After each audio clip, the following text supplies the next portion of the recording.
Hello friends, education અડ્ડા 71 YouTube ચેનલમાં આપ સૌનું હાર્દિક સ્વાગત છે. આજે આપણે સ્ટેટિક જગ્યાનો વધુ એક મહત્ત્વનો ટૉપિક લઈને આવ્યા છે કે આપણા દેશમાં મહત્ત્વના મોટા મોટા મંદિરો છે, ધાર્મિક સ્થળો છે, તેની આજે આપણે ચર્ચા કરવા જઈ રહ્યા છીએ. અને તે મંદિર કઈ નદીની કિનારે આવેલા છે અથવા તો કયા તળાવના કિનારે આવેલા છે, જે મહત્ત્વના એક્ઝામમાં ડાયરેક્ટ પૂછાઈ શકે છે, તેની આજે આપણે ચર્ચા કરશું. તો શરૂ કરીએ. તો બદ્રીનાથ મંદિર પ્રસિદ્ધ મંદિર છે, જે ઉત્તરાખંડમાં આવેલું છે અને અલખનંદા નદી પર આવેલું છે. બરાબર. પછી વાત કરીએ તો કેદારનાથ. તો કેદારનાથ મંદિર તે પણ ઉત્તરાખંડનું જ એક મહત્ત્વનું મંદિર છે અને તે પણ મંદાકિની નદી ઉપર આવેલું છે. પછી કાશી વિશ્વનાથ મંદિર, તો વારાણસી ઉત્તર પ્રદેશમાં ગંગા નદીના કિનારે. પછી સુવર્ણ મંદિર છે અમૃતસરનું, તે રાવી નદીના કિનારે આવેલું છે.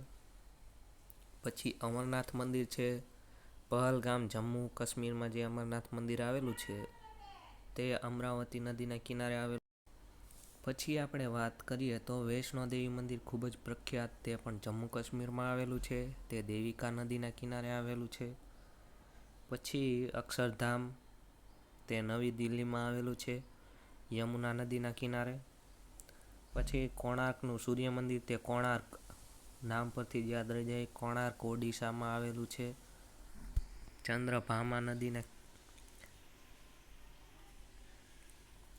ચંદ્રભાગા નદીના કિનારે આવેલું છે.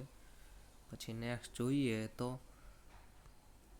નેક્સ્ટ આપણે જોઈએ તો ભદ્રદીશ્વર મંદિર, તે તંજાવુર તમિલનાડુમાં આવેલું છે, કોલીદામ નદીના કિનારે.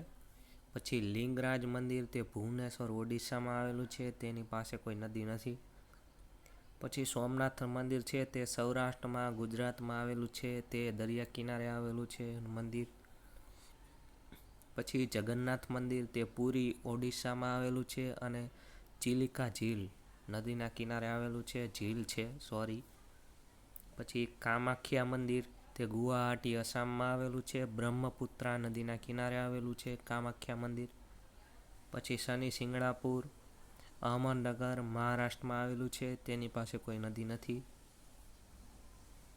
પછી શિરડી સાંઈબાબા મંદિર જે છે તેની ચર્ચા કરશું પછી, કે શિરડી સાંઈબાબા મંદિર છે તે શિરડી મહારાષ્ટ્રમાં આવેલું છે, તેની પાસે કોઈ નદી કે ઝીલ નથી.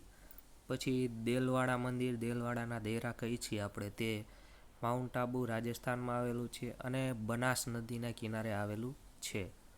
નેક્સ્ટ જોઈએ તે તિરુપતિ બાલાજી મંદિર, તો તિરુમાલા આંધ્રપ્રદેશમાં આવેલું છે, પુષ્કારેણી નદીના કિનારે આવેલું છે તિરુપતિ બાલાજી. પછી વિરુપાક્ષ મંદિર, પંપાપથી મંદિર પણ તેને કહેવામાં આવે છે, તે હમ્પી કર્ણાટકમાં આવેલું છે અને તુંગભદ્રા નદીના કિનારે આવેલું છે.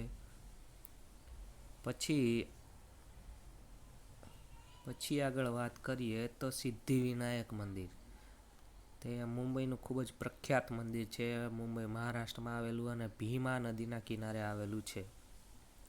પછી મીનાક્ષી મંદિર, તે મદુરઈ તમિલનાડુમાં આવેલું છે અને વેગઈ નદીના કિનારે. પછી વિઠ્ઠલ મંદિર, તો હમ્પી કર્ણાટકમાં તુંગભદ્રા નદી. પછી રામનાથ સ્વામી મંદિર છે, તે રામેશ્વરમાં આવેલું છે, તમિલનાડુમાં રામેશ્વર નદીના કિનારે. પછી ઐરાવતેશ્વર મંદિર, તે દારાસુરમ તમિલનાડુમાં આવેલું છે, કોલીદામ નદીના કિનારે. પછી સાંચીનો સ્તૂપ, તે રાયસેન મધ્યપ્રદેશમાં આવેલો છે અને તેની પાસે કોઈ નદી છે નહીં. પછી યમુનોત્રી મંદિર, તે આવેલું છે ઉત્તરકાશી ઉત્તરાખંડમાં, યમુનોત્રી નદીના કિનારે આવેલું છે. પછી વાત કરીએ તો બહાઈ મંદિર, તે નવી દિલ્હીમાં આવેલું છે. પછી પદ્મનાભ સ્વામી મંદિર, તે તિરુવનંતપુરમ કેરળમાં આવેલું છે, તેની પાસે કોઈ નદી નથી. પછી દક્ષિણેશ્વર કાલી માતાનું મંદિર છે તે કોલકાતા પશ્ચિમ બંગાળમાં આવેલું છે. હુગલી નદી કોલકાતામાં એકમાત્ર નદી છે મોટી, તે દરેકને યાદ જ હશે. પછી કંદારિયા મહાદેવ મંદિર તે મધ્યપ્રદેશમાં છે, એ કંઈ નદી નથી. પછી ગોમતેશ્વર બાહુબલી મંદિર તે હસન જિલ્લા કર્ણાટકમાં આવેલું છે, તેની પાસે પણ કોઈ નદી છે નહીં. પછી નટરાજ મંદિર તે ચિદમ્બરમ તમિલનાડુમાં છે, નદી નથી કોઈ પણ નજીકમાં. પછી સબરીમાલા મંદિર મોસ્ટ આઈએમપી, આ હમણાં ચર્ચામાં ખૂબ જ હતું સબરીમાલા મંદિર, તે પથનામ થીટા કેરળમાં આવેલું છે. મોસ્ટ આઈએમપી તે પંબા નદીના કિનારે.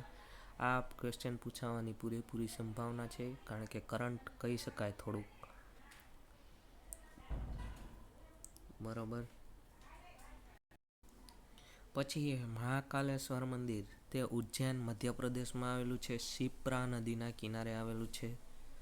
પછી દ્વારકાધીશ મંદિર જે આપણા ગુજરાત દ્વારકામાં આવેલું છે અને તે ગૌતમી નદીના કિનારે આવેલું છે. તો મિત્રો, આ હતા આપણા દેશમાં આવેલા મહત્વના મંદિરો અને તેની પાસે આવેલી નદી અથવા તો તળાવની ચર્ચા કરીએ આપણે. તો આ ટોપિકમાંથી ડાયરેક્ટ ક્વેશ્ચન આવવાની પૂરેપૂરી સંભાવના છે. તો મિત્રો, આ વિડીયો 2-3 વાર જોશો એટલે લગભગ તમને યાદ આવી જશે. તો મળીએ હવે નેક્સ્ટ લેક્ચરમાં નવા ટોપિક સાથે. ત્યાં સુધી મારા વિડીયો જોતા રહો.